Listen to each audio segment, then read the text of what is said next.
Scene one, Apple, take one.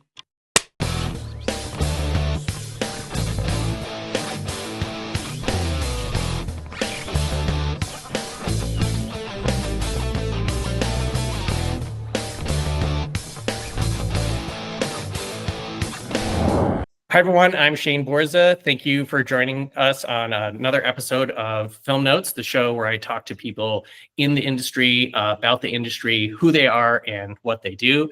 Today, I'm really excited. I have a new friend, Kerstin Schulze. Did I say that correctly? You did, Okay. yes. Excellent. Who's originally from Germany, but now lives in LA. We were just talking before we started recording here, just saying I love talking to people who have an athletic background. And so one of the things that I think is really exciting is you are were a junior Olympian, and then you went to business school, and then you came to LA, and now you're like this twin superpowered, you're an actor, but you're also in the fitness industry, and you work with people there too. So I'm really excited to have you on the show today and talk about all those things. So welcome. Thank you very much for having me. And I'm excited to talk to a mutual athlete. And for those that don't know, I was just telling her, so I got back into ski racing after skiing all through high school and college. And I went to nationals the last couple of years and medaled. And so it was really fun to kind of be a little older and go, oh, let me get back into this thing. I used to do it and I love it. So tell me a little bit about how this started. You know, you're originally in Germany, you moved to LA. So I guess the Junior Olympics were first, and then business school was more like college after. Is that right? Correct. Yeah. So Berlin West is where I grew up in. And I grew up when the wall was still up. And we had to drive through Checkpoint Charlie to get to Bavaria. And sports in Germany or in Europe or in the world was huge, and especially Olympics. So the Junior Olympics is where you find new talent to go to the final Olympics. And I was at the Junior Olympics in Berlin for heptathlon. I did high jump, far jump, shot put, 200-meter sprints, 400 and relay. And I became a silver medalist. I was 1 point away from the gold medal. And I remember her name, Claudia. We are actually friends. We were really good friends. But she beat me. And nevertheless, I did the silver medal.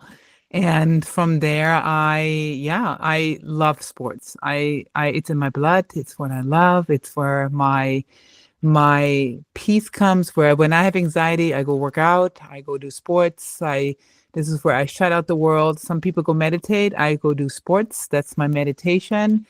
And it led me into acting. You know, I always wanted to be an actress as well. And that's where my journey started. For people that don't have a sports background, that might sound like a huge disparity or disconnect. But to me, having grown up and been an athlete my whole life, like you're so in your body and aware of things and learning how to, like, you have to learn and train and have your body do things. And when you're acting, you know, you're performing just in a different way. You're showing a certain reaction. You're interacting with somebody else, you know, especially if you're in a sports team, like you're interacting with all these people all the time. You have to coordinate, you know, it's like stunts or dance almost. So to me, that connection between sports and acting seems like makes all the sense in the world. But talk to me a little bit more about how, I don't know, were you doing acting too, or did that not come till later? Was that just like a thing that you wanted to do, or were you pursuing both of them simultaneously? Great question. Sports came first, and then when I was 15, I actually was a kayaking vice champion, we called it, in Bavaria, and I used to go down waterfalls and raging rivers, and did the whole speed kayaking, and from there we used to have to go to in the wintertime when the lakes were frozen and the rivers were frozen, to learn the Eskimo roles and the survival skills. We had to go to a pool. And before we went to go to the pool, my sister and I, we would go after school and we would have to wait an hour. So in that hour, we would watch people. And really acting is just being truthful, authentically reacting to somebody saying something to you in a different situation, be it whatever your situation is, be it your mother, be it you are in a stressful situation, be it you are a serial killer, be it you are just a nanny, whatever it is, you have to respond with that lifestyle honestly and truthfully. And we would just watch people and we would write sketches. So we then wrote improv shows and we're on television and on stage in Europe, and we would tour a little bit, and we loved it. We loved making people laugh, and I think that's why comedy is so easy for me, because hearing the laughter and the immediate gratification is something that I enjoy. And I don't take myself too serious, to be honest. Life is a dance, and just have fun with it. And I think when you're an athlete, you have to have the mindset of, okay, that didn't work out. Let me just try it a different way, or let me get back up. And I think it takes that mentality in acting and in sports to be successful. That's a really good, not only life lesson, but like you said, it really works in both, because some athletes get stuck. I forget, I think it was Michael Jordan who said, you can't get stuck in the last shot, because if you miss, you're going to be worried about missing again, and that could make you miss again. But if you made the last one and you assume you're going to make the next one, that might make you miss the next one too. Every shot is its own shot. And film, people can have long careers and they can have highs and lows, and you miss something and you get something. And it very much corresponds to that. Like, okay, shake it off, get up. There's another game. There's another practice. There's another season.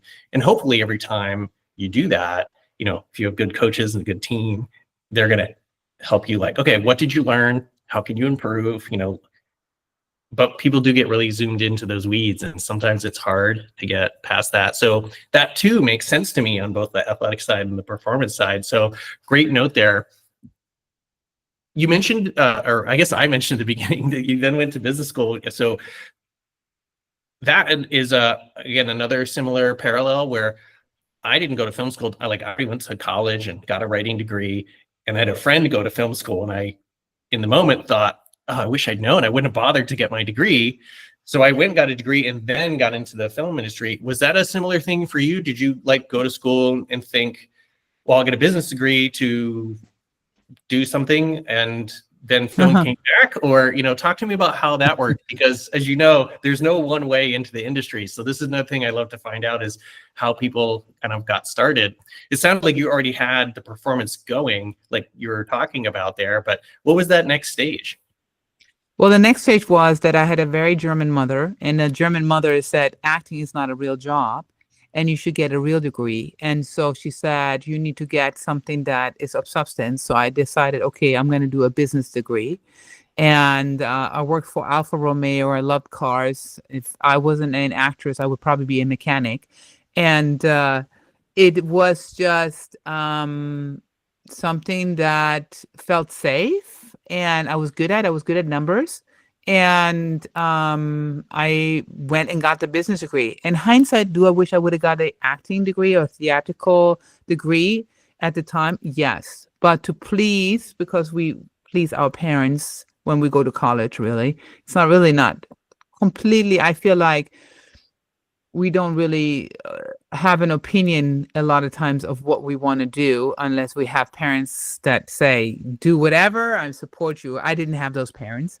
And so I went and got a business degree, and then did work for CompuServe and AOL. I was assistant marketing director when I left AOL at 29. And that's when I started pursuing my acting career, not until in my 30s. And that's another thing that I think, again, on both sides, people feel like, because I'm almost 50 and I just went to nationals last year, I'm not competing. I think that's awesome, by the way. Thank you. I'm in my age group, but still, you can be an athlete a long time. Some big actors, they don't get their break till they're older. Sometimes you have to age into, your time. And I think that's another really important lesson, is it's never too late. Never, ever too late. Always encourage people. Yeah. Like if you want to do it, do it. it doesn't mean like, oh, I'm 30, it's too late. I should have started, we don't all have to be, Disney kids who gets discovered at 7 or whatever, and that doesn't work either. Sometimes they act for 20 years and by the time they're 30, they're done. So I'm glad that you got started. When did you end up coming over to LA from Germany? Was that when, like in your 30s, when you got into acting, or had you come over to work at one of those companies previous to that? So I came over twice. I came over when I was 23 and I was here for a couple of years, and I was around the wrong support group and it didn't work out for me. And I went back home, and then I came back again when I was 29. And then I was around the right support group, and people to support you, the right people, is really, really important to get you to the next level, be it in athleticism or be it in acting especially. It's all a network, and it's all about who you surround yourself and who you go with and who you network with is everything. So my start really didn't start until 29, and then I started into I had my first agency was Bobby Ball. They are a sports agency. And it was all about my body, and I was in fitness for so long. I competed, I was on the magazines, I was an international fitness model. And I knew that for me, being in the magazines would help me to get credibility as a fitness person and to create a business from it. And then my acting part, actually, I didn't start until my daughter was at a certain age where I could step away. Because when I first started in the industry, I had some bad experience in the acting world, the whole Me Too movement, and it shied me away from being an actress, actually. And then when I came back and had a different support system and people around me, and my maturity on top of it helped me to navigate in that industry much better, it definitely was a more successful start, or second start. Well, I'm sorry to hear, and unfortunately, like, it's very common in both. Like, there's bad coaches and experiences there too. But again, that's another, I think, really important parallel. People aren't used to or didn't grow up with like team sports, so that concept of like team or a coach or something. They quite often are trying to get into like the industry, and they don't understand that, like, oh, it takes, I need to find my people. I need to find a group. I need a team to rely on. And if they do fall into the kind of wrong crowd, unfortunately, it can really, chew them up and spit them out. So I'm glad that you're able to kind of go through that. Not that I wanted you to go through it, but you're able to get through it and then come back and restart. I think that's another thing, that as we get older, we have the wisdom and experience from those other parts of our lives. So we're kind of a little more aware of like what's going on, and kind of reading like, hey, I don't think this is, doesn't seem, right, or what have you. And when people are young, they don't necessarily, I think, know that, or they just kind of assume like, oh, I guess this is the way it is. Were you taking the success you had from like being the model and being the magazines and building that up? Were you doing that simultaneously to the acting, or did that come later? Talk to me a little bit about those kind of two things, because I know you kind of continue to do those in parallel. Is that right? Yeah, I did. So the fitness came first, the acting came slower. The fitness, because it's so visual, it became first because people saw me and they wanted advice, and they saw me in magazines. So the credibility of it was faster. Where acting, unless you're born into it and you have parents that are already in it and they open up doors for you. If you are not known, I mean, I auditioned for teachers, and I had the network and the producer, then the executive producer really wanted me to get that role, and the network went with somebody that had a bigger name. So I was so close. They wrote to my agency. They said I need to have my own show. My comedic timing's off the charts, and it was great because we don't ever hear from casting directors.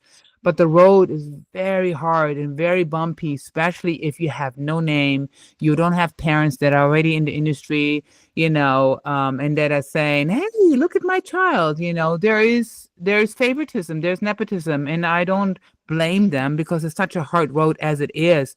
But nepotism helps, let's get it. Let's be clear. And I didn't have that. So for me, it was fitness first, and then doing a lot of commercials that had to do with my body. And I was fortunate enough to get a lot of these roles that I got to do speaking parts that had to do with comedic timing. And the last one I did was with Booking.com, and I had to play Tina Fey. And to get these roles really showed, or even with with David Swimmer, I just got to do roles that had comedic timing, and I think one leads to another. But I also went and got professionally trained. I went to ACT, I went to Berkeley, and training with the Groundlings. So I do a lot of the things to be a professional actress. I'm not waiting for somebody to just hand me something. I am doing my work. I'm networking around the people. I'm surrounding myself with people that are in the industry.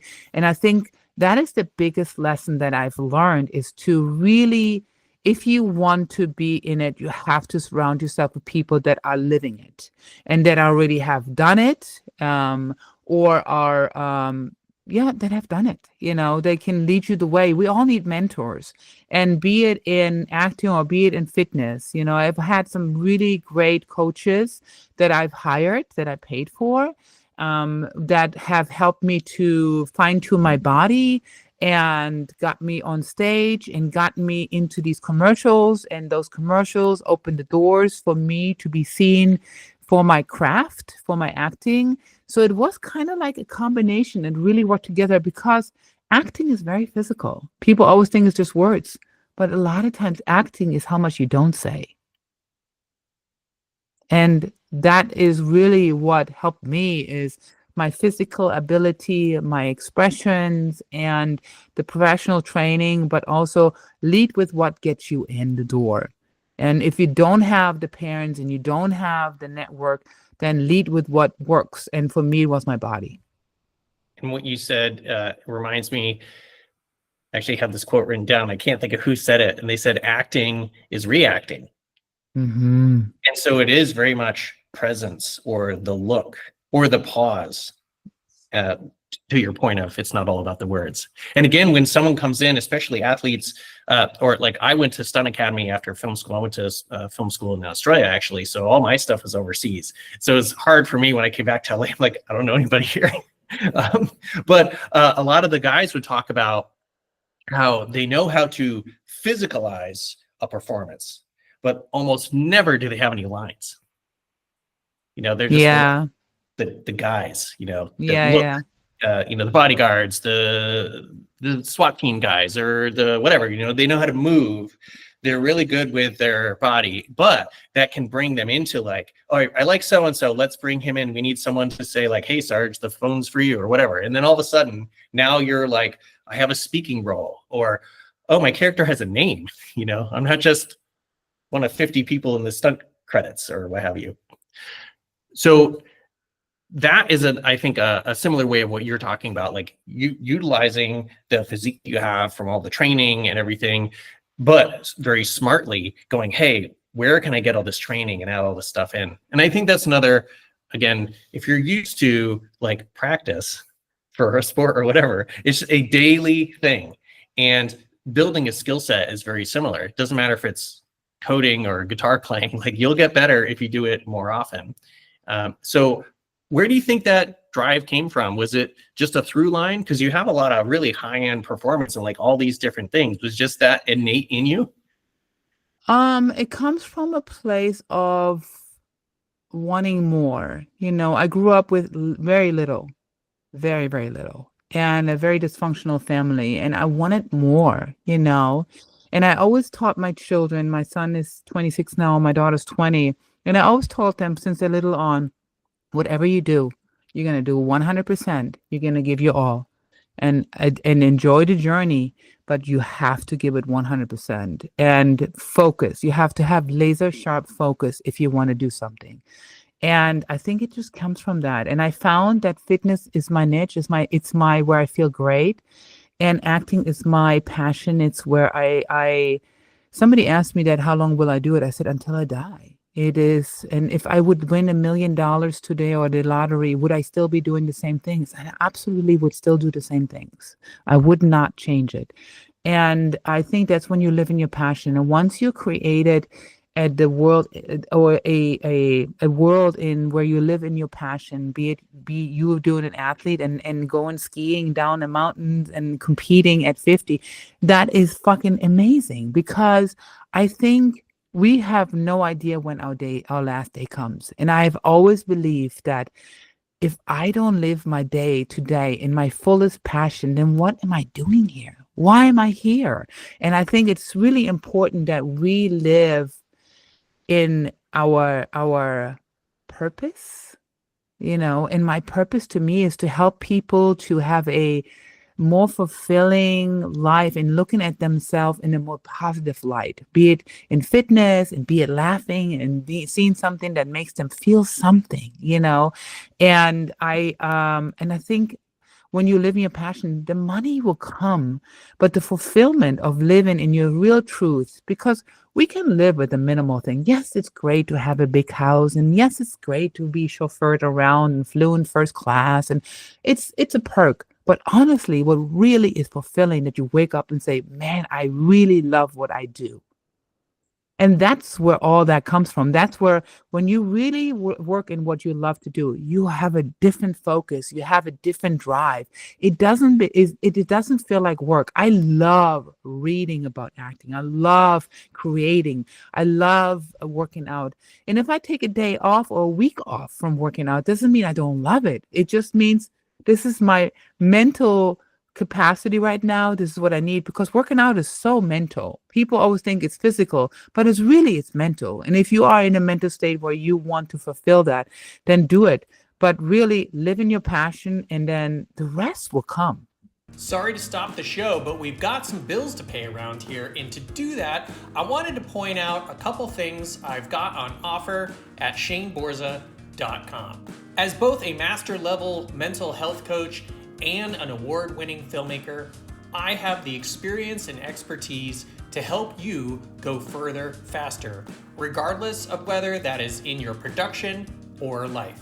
I am psyched to announce all my courses and books have been updated and expanded and are available on both Apple Books and at my shop. Especially wanted to point out my film notes book and workbook, where you can learn everything you need to make your film and get it out to the world. If you need help with either your life or film, please reach out. And now, back to the show. All that is so well said. I'm just cheering you on in the background here. So really, really happy to hear all that. And the fact that you are aware of that.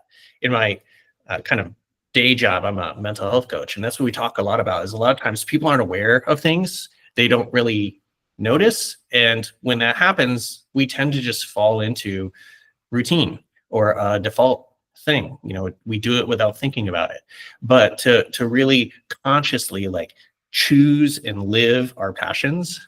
When people talk about success, there's all kinds of success, and sometimes that's the best success. And like you said, it can lead or draw people to you. People are like, ooh, I want to be around her. Like, she's got the thing, Mm-hmm. So really, really wanted to thank you for saying all that and echo everything you mentioned. Now, I do want to pivot, because we talked a couple times about I guess it's not a side hustle because you're really doing both, but the work you do in the fitness industry. So tell me a little bit about what you do, what you offer, how you work with people there, because I'm sure that's helping people and filling you up as well. Yeah. You know how I started my fitness business really by people's request. So I was on stage and in the magazines, and then people started bringing me my magazines and saying, hey, is this you, and asking for advice. I mean, literally, I remember being in Target in a bathroom stall, and a woman asked me next to me in a bathroom stall about fitness advice, and I said, can we just finish this first and get out of the stall before I answer all these questions? And I thought there was a need for people to have a guide. And I'm a big empathist. I love, very empathetic about people's needs and what they come from. And I think it falls into my acting to understand and to be acceptable of a person and say, okay, this person has this need right now and they want to achieve something. And how do they do that the best way, physically or mentally? Because I believe that fitness is so physical and mental. And it starts all mental. It starts about how do we see ourselves? How do we think we can accomplish? How much can we commit really to what we want to achieve? And then what is our circumstances around us? And our circumstances around us depends on do we have children? How busy is our job? And all these things. So I put myself in people's shoes and say, okay, I have a woman that has 3 children, runs a company, has a husband, has a gut issue, and has a lack of sleep. How do I help her? I have to de-stress her first. She sounds like she has a lot of stress on her plate. And what does stress do? It raises your cortisol levels. So for me, it was really people asking questions, and that's how I fine-tuned my business. And it's called Party and Diet because people still want to have a lifestyle of hanging out with their buddies on a social setting, having a glass of wine or having a pizza or not counting calories and just being free and just being in the moment, having that cookie, and then also knowing when to dial it in like an athlete and teaching them how do you do it, and how to be disciplined and when to let loose. And it's all about balance. And I wrote a book about how to find balance in life and in fitness and how to start. And it's free on my website. You can download my ebook for free on partyanddiet.com. My business really grew from people approaching me and finding me and answering their questions. And that's how I created my programs. And a lot of it has to do with what I've experienced myself, how it worked for me, how it has worked for others, and how it can help them maneuver through a busy lifestyle. This is another reason why I love having this be a YouTube show that people can see. Because when people mention something like, I was like, oh, I'm going to put the book on the screen so people can see it. I'm going to put the website up with the link so people can go there. If it's just a podcast, that they're listening to, they get to miss all that. But anyway, so if you're just listening, go to the YouTube channel, you can see all this stuff. So I'm glad that you mentioned that. The balance is really important. Again, a parallel. I always talk to people, and I usually use the sports metaphors. I'm like, there's a preseason where you're just getting going. There's the season, there's the postseason, there's the off season where what are you doing? You're resting, you're recovering, you're relaxing. You need to have that downtime. And again, that parallels very well to, anyone who's ever worked on feature, sometimes it's months, especially all the prep work ahead of time. And then it's, 24/7, and then all of a sudden it just stops. And the come down and the roller coaster of the super highs and the super lows and the sprinting and the standing, it's really hard. Physically, the stress, the lack of sleep, and all this stuff. And it's really important to have that recovery where you can then become you get out of it. You're like, I'm never doing that again. And then you get to the point where you can't wait for the next one. And so you need to have those periods, the buffer or the rest, so you can kind of recover and refill. So I'm so glad you talked about that too. How do you find the parallel with that? I don't know if you're working with people in the industry as well, or is it more kind of lay people that, you mentioned, just kind of find you, or how do those worlds either combine or differ? Yeah, getting people ready in front of a camera is definitely a different crunch time for them, because usually they come to me and they have 3 to 6 months time. Where when I get people ready in life, CEOs or executives or moms or, dads, I have athletes, I've done it all. They have usually more time. So, time span is differently and depends on where you are. But we all need the same thing, which is discipline. Motivation is great, but motivation goes out the window 7 days after you said it. And then it's all about, okay, are you really honest with your word, and are you disciplined to do what you said you're going to do? And I think the biggest problem that people make is their goal is way too big at first to achieve. I'm a big, maybe it's the Gemini in me. I need small goals. I need 1 month increments. When I did this Kung Fu scene for the Righteous Gemstones, I seeked out the best of the Kung Fu. Actually, it was Kata that I seeked out, and trained with it myself, to give it the honesty that it needed and the realism that it needed, and not just faking the funk. And I think when you approach anything with honesty and saying, okay, I need to give it this much time to get really good at it. This is how much time I can commit. This is what I want. Then you can make a plan. And I think for anything, be it in film, as you said, there's crunch time. We need I've written things, I've produced things, but I've also been in front of the camera. And I think as an actor, it's really, really important to know all of the aspects of what it takes to take a movie, because you have a lot more respect for the producers and the people that are working on set, because they're working the hardest. It's not. For me, I got picked up in a limo and had my trailer and being shuffled to the set, and then I'm sitting in my green room and waiting. Yes, I have to be ready for set, and yes, that's my job, but really it's the people behind the scenes that are just doing it all day long. And when you are in your training, I'm the coach. I see you for an hour maybe, but then you got to go home and you got to do your work, when you get home. And so it's the discipline really what will make you succeed in anything. And like you said, taking your time off and knowing that it's okay to take 7 days off and your body's not going to fall apart, and still do things that are important for your career or your success.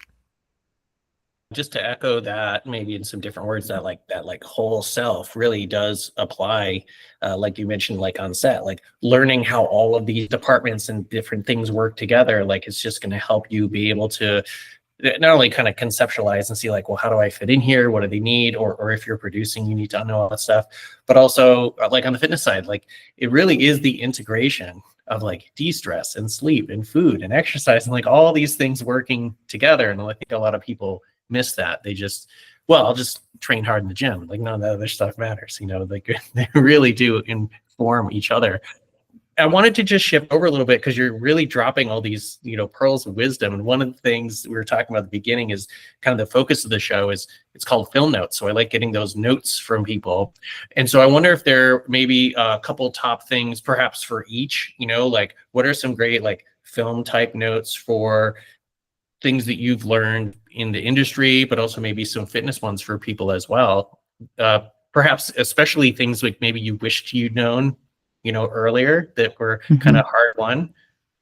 Oh, great one. As far as the acting part or the production and everything, learn all sides of it. I when I first became an actress, I was like, oh, I'm just gonna be an actress and I got this. And then I realized after I had some great opportunities and I missed those opportunities because I really wasn't prepared. I thought I was enough. And I wasn't, so I went back to the drawing board and said, okay, I need to be trained more as in my profession. And also the key thing is being nervous and being excited is the same feeling in your body. So just go with excited and whatever comes from that excitement, roll with it, be honest with it, and don't get into your head. Your head will tell you 1,000 lies, and fabricate things that are not true. And I remember when I was doing American Horror Story and Angela Bassett was directing at the time, because they always let one female director do their thing. And and Kathy Bates just walked out and my heart was racing so hard. And I was like, okay, I'm not nervous. I'm just excited. And I had to go in and do a British accent and be on the green screen. And there's all these people right there. And being really switching your mindset to being excited instead of nervous helps a lot. Breathing and grounding yourself. I remember when I was on set with John Goodman, Walton Goggins, and Danny McBride, and all these amazing actors. And I thought to myself, I had an imposter syndrome. And I thought, it's okay. You are leveling up. Because what imposter syndrome means is just you are leveling up to the next level. You are in it, and you're growing, and you are embracing what's coming next, really. And so also be polite. I've always been a very polite person, but I've seen on set, I have seen people that are becoming divas, and they got canceled. Their scene didn't make it. It is a privilege to be an actor. It is a privilege to be on set. Out of 7,000 auditions or submissions, 2 make it, and then 1 really gets the role. So for you to get that part is a big deal. And take it as that and appreciate it as that. I think it's really important. Work with, surround yourself. I think the biggest lessons I've learned in acting is to surround yourself. Like, I go to acting classes. I'm always, no matter where I'm at, no matter what I have accomplished, I'm still in school, and I'm still learning, and I'm still getting better, because I just want to get really good in my craft. And it's not about the fame. It's not about how many people know my name. It's about really my craft. I want people to say, wow, she made me feel that, and I really felt that. And that's what it is about for me. And when it comes to fitness, I really want, I want people to understand that fitness is not about the vain part. It's about the way you feel. It's about feeling strong. It's about feeling that you can go and race down that mountain and still be okay.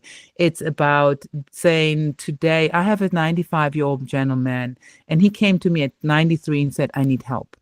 And it's not too late. It's never, ever, ever too late to ask for help, to get a coach. I think it's really important for all of us that we need mentors, that we need coaches that guide us mentally, physically, spiritually. I think it's really important that we have mentors that can guide us to a level that we just don't know yet, and to have people around us that elevate us instead of bring us down.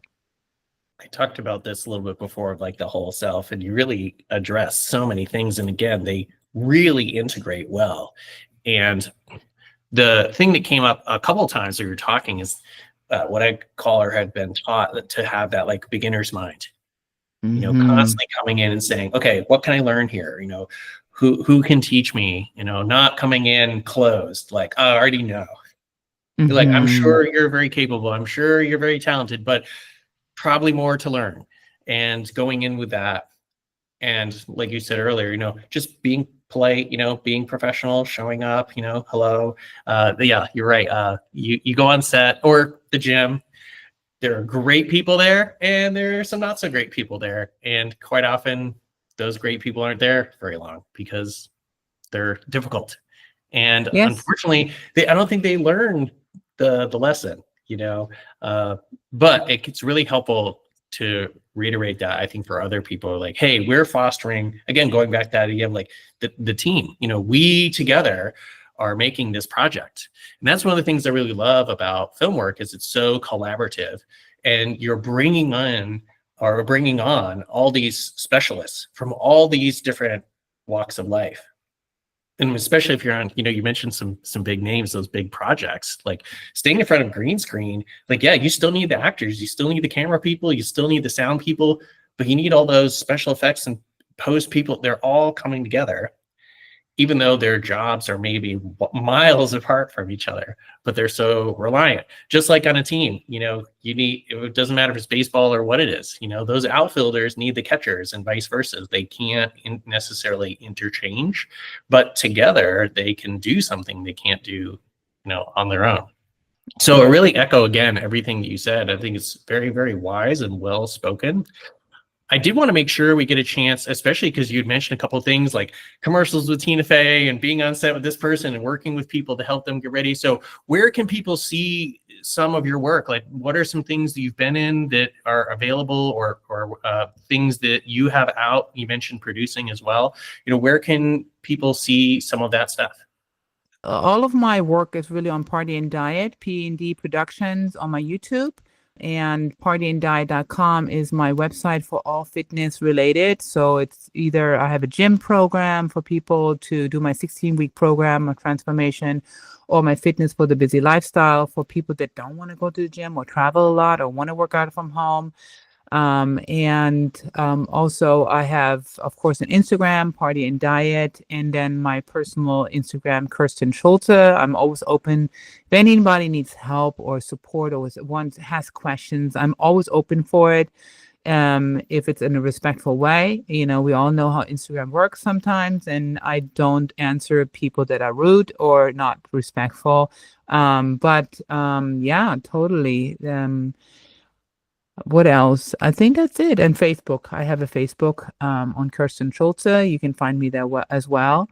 What am I on tonight? Tune in on HBO, The Righteous Gemstones. You'll see the German Kung Fu nanny opposite of Baby Billy, who's the biggest baby in the family. And if you haven't seen it, it's all about the mega churches and these three children that lost their mother, and the father is the mega church owner, and what happens to these three children. And this is the fourth season. And yeah, Sola is the Baby Billy's nanny that comes in and brings him a little bit of family and center. Well, that's great. And I think you said earlier that so that's the one where you're doing the British accent. Is that right? Or was that the American? No, that was American Horror Story. Oh, that got was it. Okay. yeah. And you can see me on Flake 2, American Horror Story, or, The Killer Clown on Escape the Night. But this is The Righteous Gemstones on HBO. Gotcha. Okay. Well, and again, I'll make sure that we put some images and things on the screen so people can see some of that stuff. And Sweet. I'm a big fan of American Horror Story, so I'll have to see. I forget. I've only seen the first couple seasons. I know there's like 12 now or something. I know. So, I'm in 6, right? And it was a small role, wasn't a big role. Yeah. well, okay. So I'll make sure. I don't know if I've gotten that far yet, but I'll put it on my list to make sure I watch for you. So that's great. So I'll make sure that the socials are there. Please connect. Is there anywhere else you'd like to shine a spotlight on, or is the website and the Instagram and Facebook enough for you for now? That's good for me. Yeah. The partyanddiet.com and my Instagram would be great. So just want to thank you again for being here. I was, again, really excited to talk both sides of the kind of spectrum here with you. I love geeking out all the sports stuff. I love geeking out on all the filmmaking stuff. So thank you so much for the conversation and all the great notes. My pleasure. Thank you for having me, Shane. And for everyone watching or listening, like I mentioned earlier, this is both a YouTube show. So I always encourage people, watch the show so you can see the guest and all the imagery and the screenshots and everything. But if you find it easier, please share the podcast. It's on Spotify and iTunes and all the places. And we're here every month.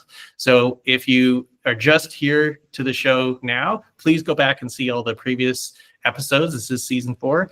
And thank you for watching and subscribe and all the things. We'll see you on the next one. Thanks for watching. If you'd like to support the show, please click on the link below. You can also contact me at my website if you have any questions about filmmaking or anything else. Off to the side, you'll see a couple of my books, Film Notes and the Film Notes Workbook. I encourage you to check those out if you'd like to learn more about filmmaking. See you in the next episode. Scene 1, Apple, take 1.